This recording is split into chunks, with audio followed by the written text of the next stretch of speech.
Hello, today I'd like to talk with you about Isaiah 41:10. You know, in my travels daily, just like yours, we interact with people, news reports, writings on Facebook, etc., when there's a common theme, and the theme is worry. We worry about all sorts of things.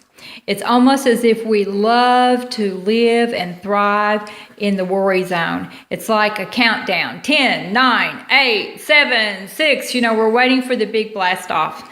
And so much of what we worry about never happens. Why? Because we work through it.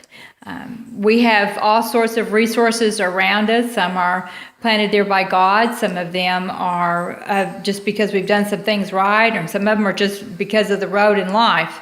But for sure, we set a trap for ourselves.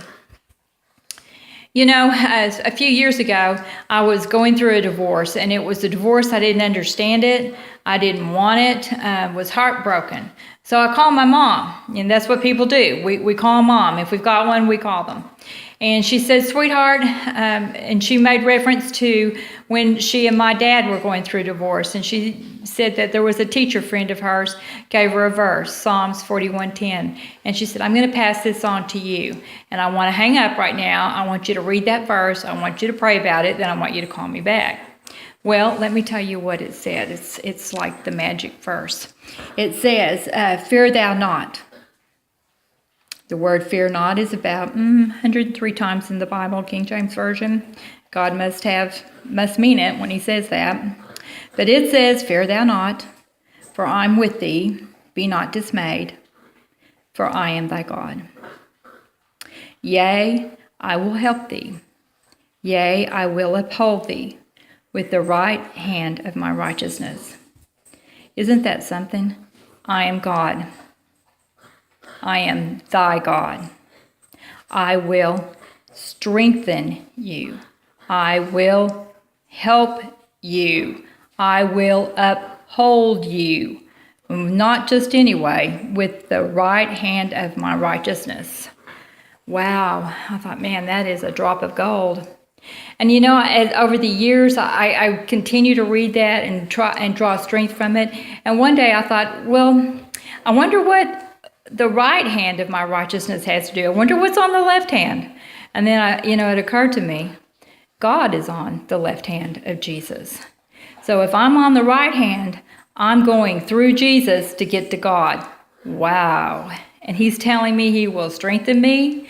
He will help me, that he is my God. He already has a plan. Wow.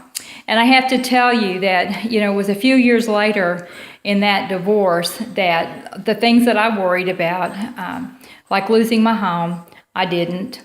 God always has given me a job, and he's always provided for me. No matter where the job was, I've been able to hang on to my home.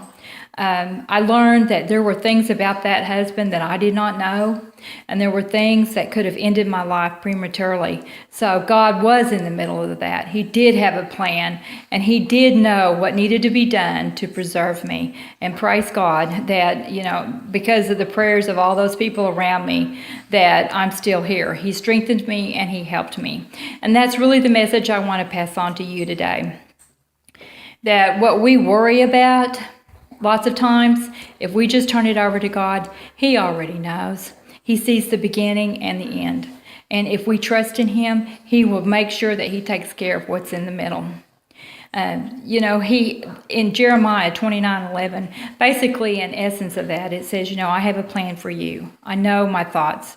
I know my attitudes towards you, and it's to give you a hope and a future. And there's several different versions of that scripture, from the King James Version to the International Version, whichever one that you're comfortable with. But here's the bottom line, is God knows us. He loves us. He has a plan for us. He can give us whatever we need to get through whatever we're facing. So I just want to leave that with you today, and to seal it with Philippians 4:6 and 7. So the scriptures today, Isaiah 41:10, Jeremiah 29:11, Philippians 4:6 and 7. I love you. I'm praying for you. You have a good day.